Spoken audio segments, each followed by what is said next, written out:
Alright, just making a quick video in regards about this PC tower, this case here. So there's been quite a few people that talk about how thermaltake, with their glass panel PC cases, being right up against the fans. Well, so you can see for reference, there's not much space between the glass and the front fans, okay? But it does pull quite a bit of air in from here and from there as well, so as you can tell. But yeah, this is the Thermaltake View 51, and yeah, some people complain that it's pointless to have fans there, doesn't matter which way you put them. Actually found out that thermals in this PC case are actually quite quite well, actually. So the GPU I'm running in here, it is the Red Devil 6900 XT Ultimate, and of course in the video it shows that the Red Devil is up a little bit higher depending on the angle I'm putting it at. So there it looks like it's higher, there it looks like it's even, but yeah, it's even. It's not higher or lower than how it should be with the front of it. Anyways, I'm just going to get straight to the point. So the important thing with these full case towers that a lot of people can overlook quite easily is most people who build their own computers, from top to bottom, you're not going to keep the stock fans that come with the case. Once in a while you may, depending on what kind of stock fans that come with the case. So like the Cooler Master H500M, the H500P, the stock 200 millimeter fans that are in the front of the Cooler Master cases, yes, you can actually control the fan speeds with those with the motherboard. Other ones that, like with the Thermaltake View 51, the stock fans, the 200 millimeter ones that come in the front, of course you can't really control the fan speed with the motherboard, just because of the way the controller is that comes with the Thermaltake View 51. So in order to do this right, where you're going to have good thermals, and now there's going to be a lot of PC people who may see this video and they might just say, well, why are you not water cooling your system?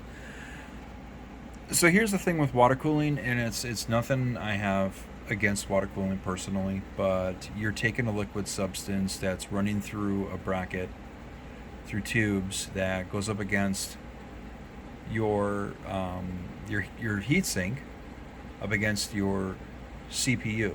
Okay, so with your CPU, GPU, it doesn't matter.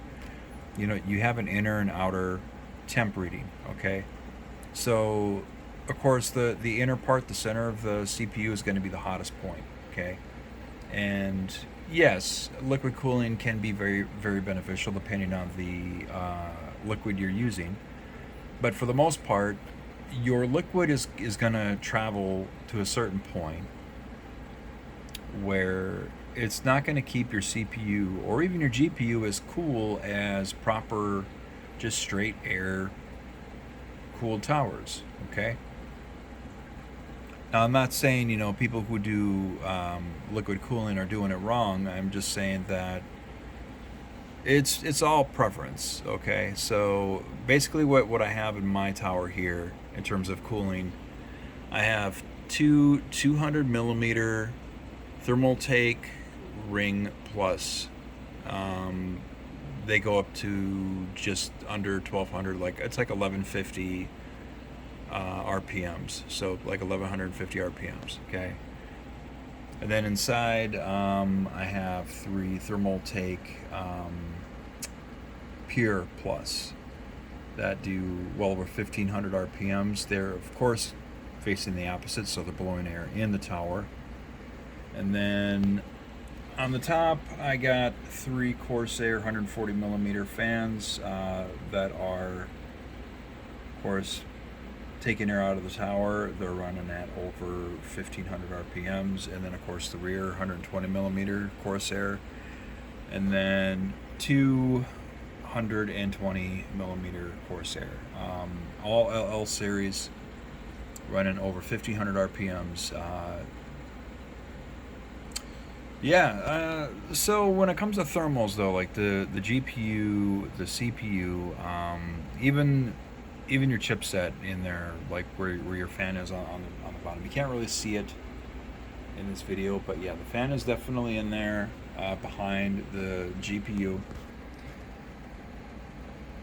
So my thermals with my CPU, I never go over 57 degrees Celsius on my CPU, and that's full load. I'm overclocking it to the gills because I'm running a 3700X. Might not seem like much, but for running it at like 4.3 gigahertz, it's actually doing quite well at 57 degrees Celsius at full load. GPU, I have that manually overclocked, running it at 2424 megahertz. That's the maximum. The minimum's like 2124 megahertz. So it's running pretty vigorously on this overclocking mode, and the thermals never get over, I believe it's like 60 degrees Celsius. Most of the time, it's also in like the mid to upper 50s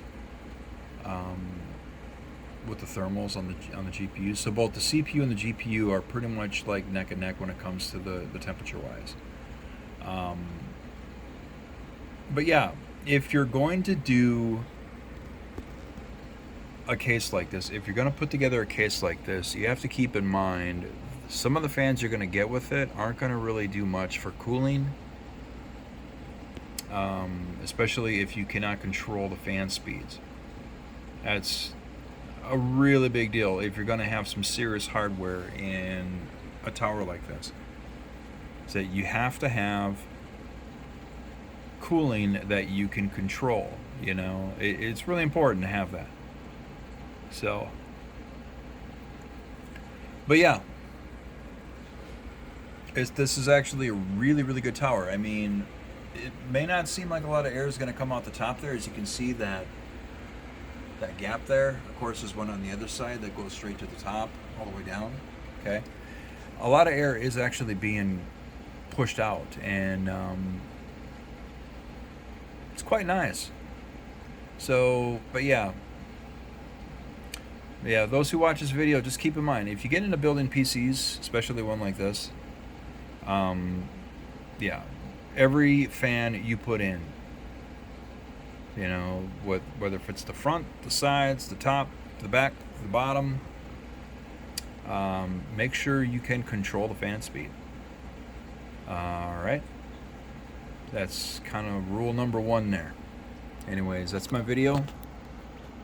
Thanks for watching. We'll see ya.